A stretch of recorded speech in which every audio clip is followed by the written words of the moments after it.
ओम नमः शिवाय। ओम नमो भगवते वासुदेवाय नमः। आप सभी को अपने YouTube चैनल में स्वागत है। भगवान श्री कृष्ण आपकी समस्त मनोकामनाओं को पूर्ण करें। आज है 13 फरवरी 2026, दिन है शुक्रवार और आज है फाल्गुन मास की कृष्ण पक्ष की एकादशी, विजया एकादशी। तो सबसे पहले आप सभी भक्तों को विजया एकादशी की हार्दिक शुभकामनाएं और विजया एकादशी व्रत की कथा और पूजा विधि अगर आप जानना चाहते हैं तो चैनल पर वीडियो अपलोड है, आप लोग जरूर देख लीजिए। और अब भगवान श्री कृष्ण का ध्यान करके आज की पावन कथा का प्रारंभ करते हैं। पुलस्त जी कहते हैं कि हे राजन, अब मैं सरस्वती नदी जिस प्रकार से प्रवाहिनी हुई वह प्रसंग बताता हूँ, तुम ध्यान पूर्वक सुनो। पहले की बात है, एक बार इंद्राणी समस्त देवताओं की ओर से भगवान श्री विष्णु सरस्वती से कहा, हे देवी, तुम पश्चिम समुद्र के तट पर जाओ और इस बयान को लेकर समुद्र में डाल दो। ऐसा करने से समस्त देवता का भय दूर हो जाएगा। तुम माता की भांति देवताओं को अभय दान दो।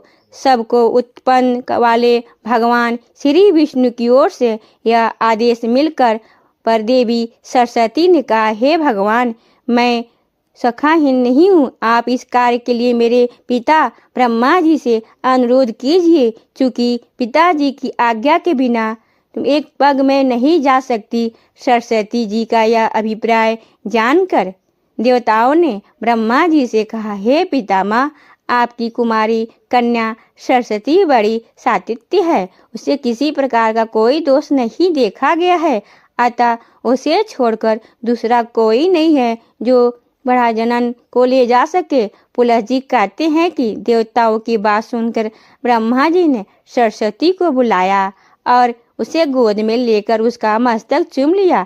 फिर बड़े स्नेह से के साथ से कहा, हे बेटी, समस्त देवताओं की रक्षा करो। देवताओं के प्रभाव से तुम्हें इस कार्य करने में बड़ा सम्मान प्राप्त होगा।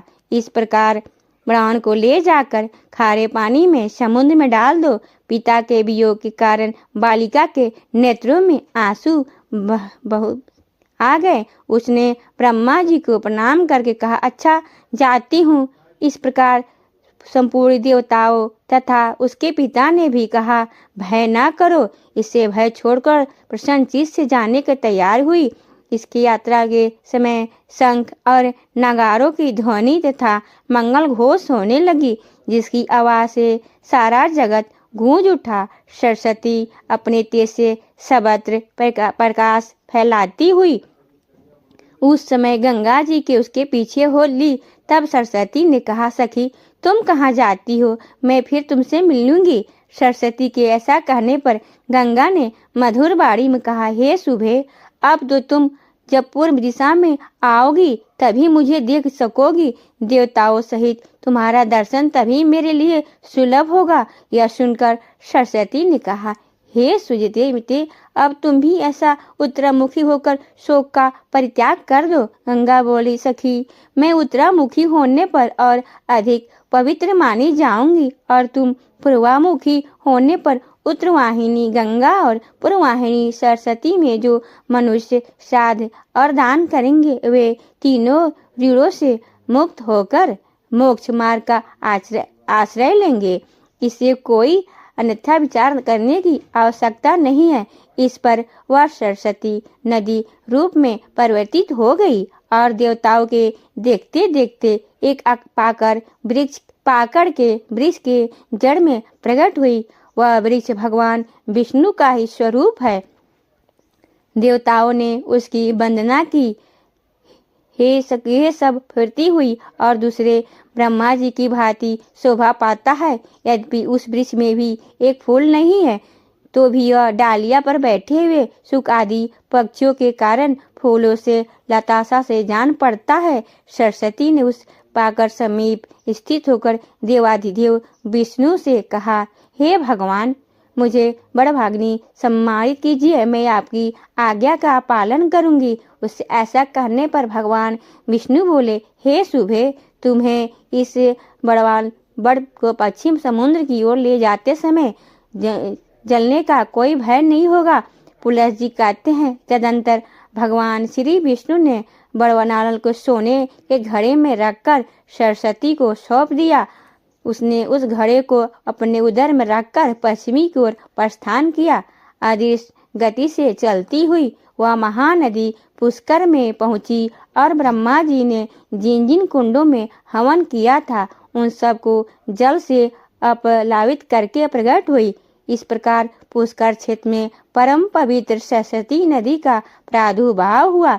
जगत को जीवन दान देने वाली वायु ने भी उसका जल लेकर वहां से सब तीर्थों में डाल दिया। उस पुण्य क्षेत्र के पहुंचकर पुण्यशिला सरस्वती मनुष्य के पापों का नाश करने के लिए स्थिर हो गई। जो पुण्यात्मा मनुष्य पुष्कर तीर्थ में विद्यमान सरस्वती का दर्शन करते हैं वे नारकीय जीवों की अधोगति का अनुभव नहीं करते। जो मनुष्य उसमें भक्ति भाव के साथ स्नान करते हैं वे ब्रह्मलोक में पहुंचकर ब्रह्मा जी के साथ आनंद का अनुभव करते हैं। जो मनुष्य श्रेष्ठा पुष्कर में स्नान करके पितरों का तर्पण करता है वह उन सबका नरक से उद्धार कर लेता है तथा स्वयं उसका भी चित्त शुद्ध हो जाता है। ब्रह्मा जी के क्षेत्र में पुण्यशिला सरस्वती नदी को पाकर मनुष्य दूसरे के क्षेत्र की कामना करके क्यों न करे, क्योंकि उससे बढ़कर दूसरा तीर्थ कौन है। समस्त तीर्थों में स्नान करने से जो फल प्राप्त होता है वह सबका सर्वश्रेष्ठ पुष्कर में एक बार डुबकी लगाने से ही मिल जाता है। अधिक क्या कहे जाए। इससे पुष्कर क्षेत्र का निवास श्रेष्ठ कुंड का जल तथा उस तीर्थ में मृत्यु के 3 बातें प्राप्त कर ली। उसने परम गति पाई।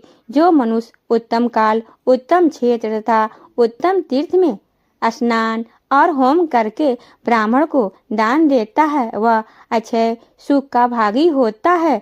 कार्तिक और वैशाख के शुक्ल पक्ष में तथा चंद्रमा और सूर्य ग्रहण के समय स्नान करने योग्य गुरु जंगल देश में जितने क्षेत्र और तीर्थ मुनीश्वर द्वारा बताए गए हैं उन सब में यह पुष्कर तीर्थ सबसे अधिक पवित्र है। ऐसा ब्रह्मा जी ने कहा। जो पुरुष कार्तिक की पूर्णिमा को मध्यम कुंड में अर्थात मध्यम पुष्कर में स्नान करके ब्राह्मण को धन देता है उसे अश्वमेध यज्ञ का फल मिलता है। इसी प्रकार कनिष्ठ कुंड अर्थात अतय उसमें एकाग्र पूर्वक स्नान करके जो ब्राह्मण जो उत्तम अग्निता तिन्ना का चावल दान करता है वह अग्निलोक में जाता है तथा वहां 21 पीढ़ियों के साथ रहकर श्रेष्ठ फल का उपभोग करता है। इसीलिए पुरुष को उचित है कि वह पूरा प्रयत्न करके पुष्कर तीर्थ की प्राप्ति के लिए वहां की यात्रा करने के लिए अपना विचार स्थिर करे। मति, स्मृति, प्रथा, मेधा, बुद्धि और सुवाणी से ये सरस्वती के पर्याप्त बतलाए गए हैं। जो पुष्कर के वन में जहाँ प्राची सरस्वती है जाकर उसके जल का दर्शन भर कर लेते हैं उन्हें भी अश्वमेध यज्ञ का फल मिलता है तथा जो उसके भीतर गोता लगाकर स्नान करता है वह तो प्राची का अनुचरण भी हो जाता है। जो मनुष्य विधि पूर्वक श्राद्ध करते हैं वे पितरों की दुखमयी नरक से निकल कर स्वर्ग में पहुंचा देते हैं। जो सरस्वती नदी में स्नान करके पितरों को कुश और तिल से युक्त जल दान देते हैं उसके पितर हर्षित होकर नाचने लगते हैं। यह पुष्कर तीर्थों में सब तीर्थों में श्रेष्ठ माना गया है क्योंकि यह आदि तीर्थ है। इसीलिए इस पृथ्वी पर समस्त तीर्थों में विख्यात है। यह हमारे धर्म और मोक्ष की क्रियास्थली है, निधि है। सरस्वती नदी से युक्त होने के कारण इसकी महिमा और भी बढ़ गई है। जो लोग पुष्कर तीर्थ में सरस्वती नदी का जल पीते हैं वे ब्रह्मा और महादेव जी के द्वारा प्रशंसित अच्छे लोगों को प्राप्त होते हैं। धार्मिक के तत्व को जानने वाले मुनियों ने जहाँ जहाँ सरस्वती नदी का सेवन किया है उन सभी स्थानों में परम पवित्र रूप से स्थिर है, किंतु पुष्कर में अन्य स्थलों की अपेक्षा विशेष पवित्र मानी गई है। पुण्यमय सरस्वती नदी संसार में सुलभ है, किंतु कुरुक्षेत्र, प्रभास क्षेत्र और पुष्कर क्षेत्र में तो यह बड़े भाग से प्राप्त होती है। अतः वहाँ इसका दुर्लभ दर्शन बताया गया है। सरस्वती तीर्थ इस भूतल के समस्त तीर्थों में श्रेष्ठ होने के साथ ही धर्म, अर्थ, काम और मोक्ष इन चारों करें पश्चात पवित्र भाव से प्रतिदिन पितामह मनीषों को चाहिए कि वह श्रेष्ठ, मध्यम तथा कनिष्ठ तीनों पुष्करों में यजनान पूर्वक स्नान करके उनकी प्रतीक्षा करे। तत्पश्चात पवित्र भाव से प्रतिदिन पितामह का दर्शन करे। ब्रह्मलोक में जाने की इच्छा रखने वाले पुरुष को अनुलोम क्रम से अर्थात क्रमशः श्रेष्ठ, मध्यम और कनिष्ठ पुष्कर में तथा विलोम क्रम से अर्थात कनिष्ठ, मध्यम और श्रेष्ठ पुष्कर में स्नान करना चाहिए। इसी प्रकार वह उक्त तीनों पुष्करों में से किसी एक या सब में नित्य स्नान करता रहे। पुष्कर क्षेत्र में 3 सुंदर शिखर और 3 ही स्रोत हैं। वे सब के सब पुष्कर नाम से ही प्रसिद्ध हैं। उन्हें श्रेष्ठ पुष्कर, मध्यम पुष्कर और कनिष्ठ पुष्कर भी कहते हैं। जो मन और इंद्रिय को वश में करके सरस्वती नदी में स्नान करता और ब्राह्मणों को एक उत्तम गौ का दान देता है, वह शास्त्री आज्ञा के पालन से शुद्ध चित्त होकर अक्षय लोकों को पाता है। अधिक क्या कहें, जो रात्रि के समय भी स्नान करके वहाँ यात्रिकों को धन देता है, वह अत्यंत सुख का भागी होता है। पुष्कर में तिल दाने की मुनि लोग अधिक प्रशंसा करते हैं तथा कृष्ण पक्ष की चतुर्थी को वहाँ सादगी स्नान करने का विधान है।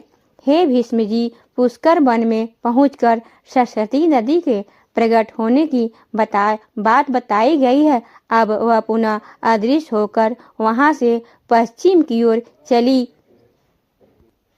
पुष्कर से थोड़ी दूर ही जाने पर एक खजूर का वन मिला जो फल और फूलों से सुशोभित था। सभी रीतियों के पुष्प उस वन स्थली की शोभा बढ़ा रहे थे।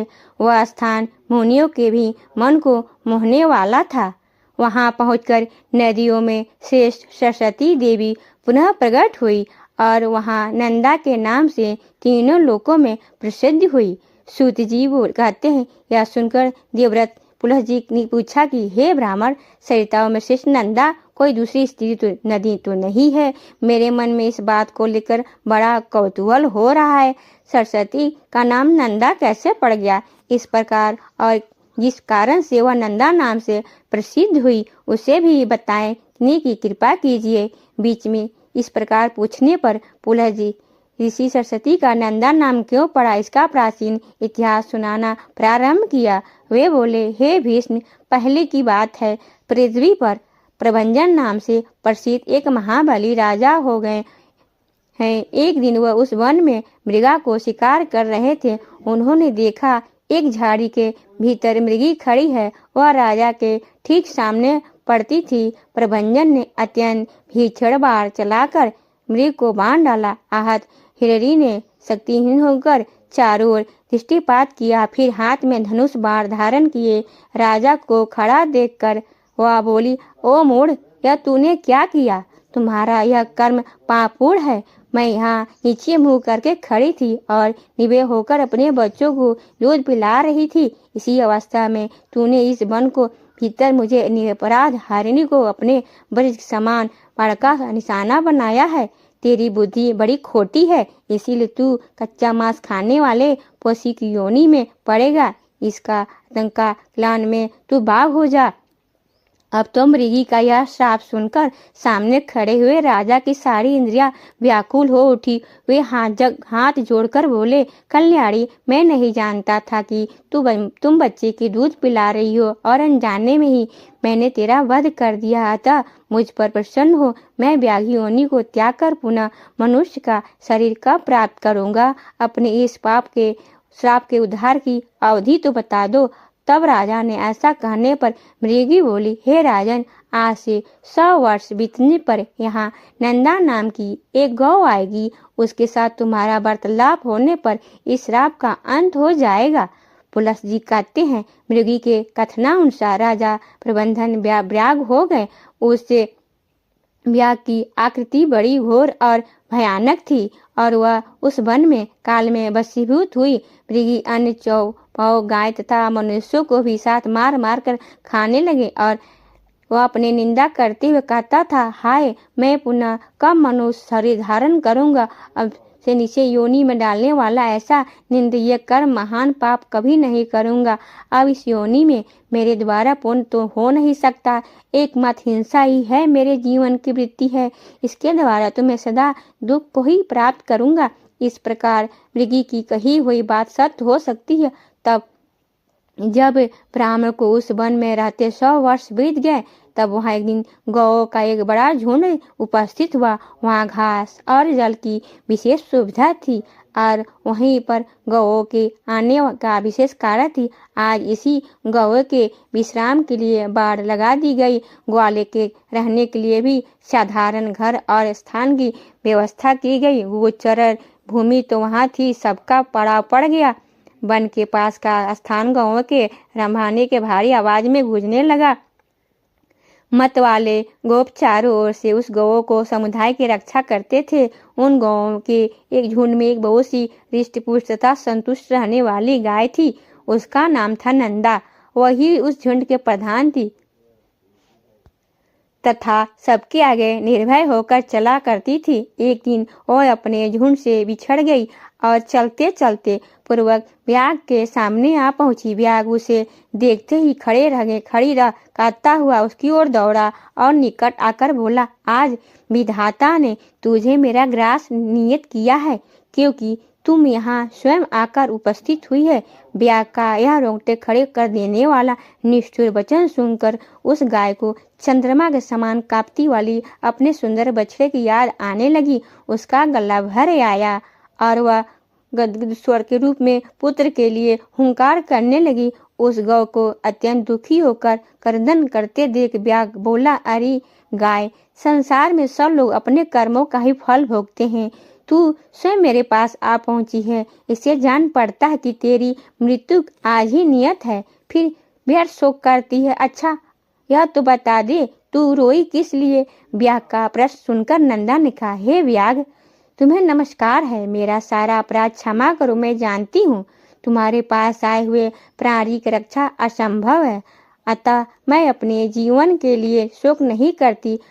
मृत्यु तो मेरी एक न एक दिन आई ही, फिर उसके लिए क्या चिंता करना। किंतु हे मृगराज, अभी हे मृगराज, हे बाघराज, अभी नहीं अवस्था मैंने एक नई अवस्था में मैंने एक बछड़े को जन्म दिया है। पहले विमान का पहला बच्चा होने के कारण वह मुझे बहुत ही प्रिय है। मेरा बच्चा अभी दूध पीकर ही जीवन चलाता है और घास को तो वह खाता भी नहीं। इस समय वह घोर ताप में है और भूख से पीड़ित होकर मेरी राह देख रहा है। इसी के लिए मुझे बार बार शोक हो रहा है। मेरे ना रहने पर वह बच्चा कैसे जीवन धारण करेगा। मैं पुत्र स्नेही से भसीभूत हो रही हूँ और उसे दूध पिलाना चाहती हूँ। मुझे थोड़ी देर के लिए जाने दो। बछड़े को पिलाकर प्यार से उसका मस्तक चाटूंगी और उसके हित अहित की जानकारी के लिए कुछ उपदेश करूंगी। फिर अपने सखियों की देख रेख में उसे सौंप कर तुम्हारे पास लौट आऊंगी। उसके बाद तुम इच्छानुसार मुझे खा लेना। आज की कथा का यहीं पर समापन करती हूँ। इसके आगे का कथा कल की कथा में सुनेंगे। अगर आपको यह जानकारी अच्छी लगी हो तो वीडियो को लाइक करें, शेयर करें, सब्सक्राइब करें। ओम नमो भगवते वासुदेवाय नमः।